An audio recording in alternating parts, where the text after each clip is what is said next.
Hi there, and welcome to the holiday edition of your Wheel and Anchor weekly newsletter. Well, we can soon look forward to saying goodbye to 2020. It's been a challenging year, and this holiday season is no different. I know that many of us are spending the holidays alone because, of course, with all the restrictions in parts of Canada, we can't get together with family, friends, and relatives as we normally would. And so it's a tough season, but that being said, I think that we do need to be grateful for the fact that we are Canadian and that in the greater scheme of things, we've managed this pandemic, I suppose, better than most countries have. And I think that there is a light at the end of the tunnel. I've said it before, but now with the vaccine in the process of being rolled out across Canada, that it hopefully means we can all get back to traveling before too long. On that note, I want to report that the initial response to our annual trip inspiration survey has been phenomenal. And thank you all who have already completed the questionnaire that we sent out in last week's newsletter. Please, if you haven't already, I implore you, take 10 minutes, take the time to fill it in. It helps us a lot in these tough times as we look forward to planning for what's beyond us. And to understand where it is that our members want to go. And the feedback has been really quite terrific, particularly to some of the new programs that we've developed, like, for example, our 5x5 programs that we shared a little bit with you, the details of those earlier this year, as well as our live-away programs. And in fact, I'm now here on the island of Koh Samui, which is not the next island over from where I live, and it's one of the destinations of our live-away program for next year. And this is actually the spot, one of the places that we would stay, a wonderful condominium hotel-style complex not far from the beach in Koh Samui. And this is the type of place that we're looking to bring those who are interested to spend a few weeks next winter when the weather is, much like it is in most of Canada back home right now. So if you're interested in that at all, this gives you a sense of what that's all about. But I wanted to take a couple of minutes and actually give you some feedback and answer some of the questions that came out from people who did complete the questionnaire, because I'm keen to ensure that everybody understands what we're trying to do and what we can do and what we can't do. So first of all, some people had asked about domestic travel, and I know this question has come up a lot during the pandemic. What about trips in Canada? And it's something that we looked at quite seriously back in the late spring and summertime. Can we do trips in Canada?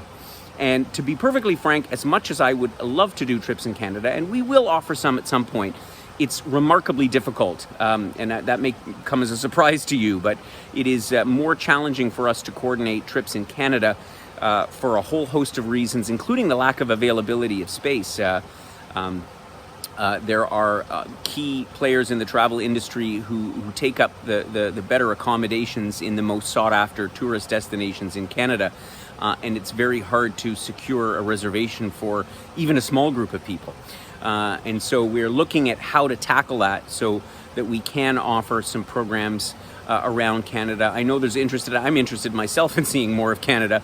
I've seen more of the rest of the world than I have of my own country. And so it's something that we will continue to work on. We may end up partnering with another travel company who does specialize in Canada and who has better access to the properties and the sorts of experiences that we'd like to be able to offer. But as a relatively small organization, it's tough for us to get our foot in the door, so to speak. So that sort of addresses the question about travel domestically. And obviously an important question came up about the whole COVID-19 and when it's actually safe to travel. And, we're talking about all these trips and so on. Of course, first and foremost, our commitment is to travel only when and where it is safe. Now, you've probably heard that phrase a lot before from a lot of people. What does that mean exactly? Well, I'm not exactly sure what that means because nobody really knows what the protocol is going to be at such time as the vaccine has rolled out in enough places around the world, and of course at home, not to mention the bureaucratic aspect of that. What is the documentation going to be required to travel? What are other countries going to require to show as evidence that you've been inoculated or that you have the antibodies?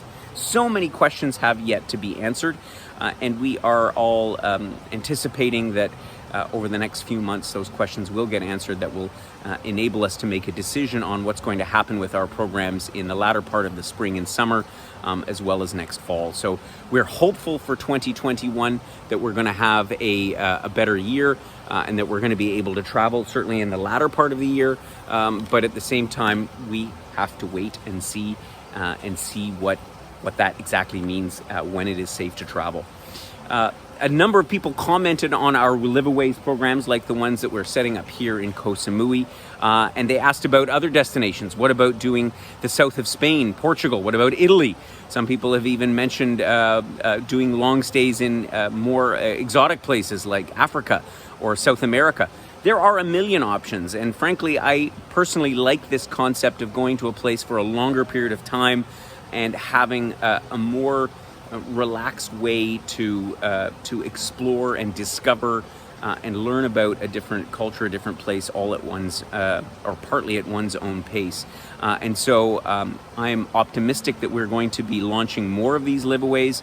And so we've started with ones that we think make a lot of sense for our membership based on the climate and a variety of other factors. So we're only starting with these 4 that we've launched, and we hope that they go well, that people like them and decide to come along. And then on the basis of that, we will develop more Liveaway programs. Have no fear. And finally, some people asked about trips that we've talked about in our various travel forums, the webinars that we've been holding over the last few months. We've talked about some exotic trips. We've talked about rail journeys in different parts of the world. We've talked about our Liveaway programs. We've talked about our 5x5 programs. We, again, for the same reason, we're a fairly small team. We can't offer everything at this point in time. We're gauging interest in terms of where most members would like to go, hence our trip inspiration survey, and that forms the basis of the trips that we'll offer in the next 18 months or so, in the next year and a half. Beyond that, we're certainly paying close attention to where everybody wants to go. Interestingly, there was almost no destination that we suggested that where people all put not interested. There's people that want to go everywhere. And so as our community gradually starts to grow again, we will be adding more places, and we'll be certainly including places that we have talked about in our webinars and that we will definitely like to go. And lots of great ideas. So keep those ideas coming, because we look for patterns. We look for the types of places that, at least a bunch of people want to go, so it justifies us setting up a trip to that particular place. So that's all I wanted to mention about our Trip Inspiration Survey. Once again, please, if you haven't done it, I really would appreciate taking 10 minutes of your time to fill that in. It helps us a lot. We're about halfway to our goal of number of questionnaires completed. And in the meantime, we're going to be taking a couple of weeks off. I've decided to give my small team, Joel, Paula, and all of our external consultants a bit of a break for the holidays, so that we can relax and get ready for 2021 rocking and rolling. We are optimistic that we're going to have a good latter part of the year. So if you're trying to reach our office over the next couple of weeks, it will be closed, but we will be checking emails and our voice messages from time to time. So do not fear. You can always get a hold of us, even if it takes a day or two longer to get back in touch with you.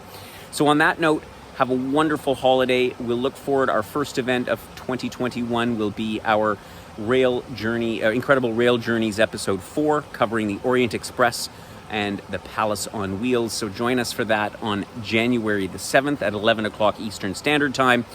And I will be sending out a couple more newsletters over the holidays, but I wish you really a wonderful Christmas, a happy Hanukkah, and all the other holidays that we celebrate back home in Canada. have a wonderful time, and at least by Zoom, you can hopefully stay in touch with all of your friends and family. So on that note, all the best, and I look forward to coming back and speaking with you again soon.